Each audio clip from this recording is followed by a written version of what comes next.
Join me as I take on the challenge of completing 3 super easy coding projects that any beginner can tackle.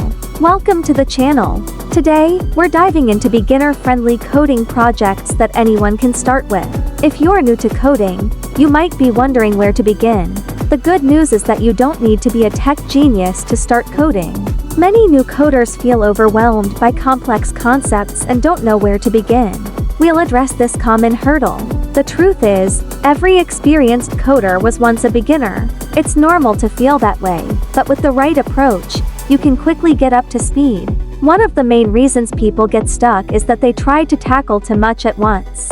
We'll explore 3 simple coding projects: a basic website, a to-do list app, and a simple game, providing you with resources and tips for each. These projects are not only fun but also practical, and they'll help you build a solid foundation in coding. You can use these projects to create something that you'll actually use, like a to-do list for your daily tasks. You can even customize them to fit your interests. The best part is that you don't need to have any prior experience to get started.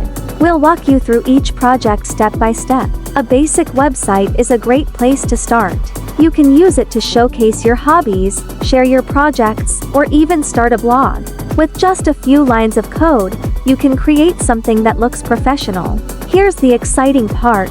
We'll showcase a completed project from start to finish, demonstrating how easy and satisfying coding can be. You'll see how a simple project comes together, and we'll highlight some of the key concepts along the way.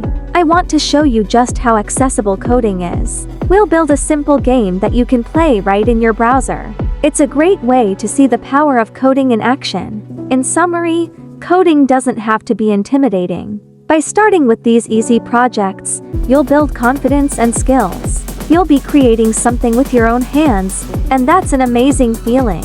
If you enjoyed this video, be sure to check out my other tutorials and leave a comment about which project you'll tackle first.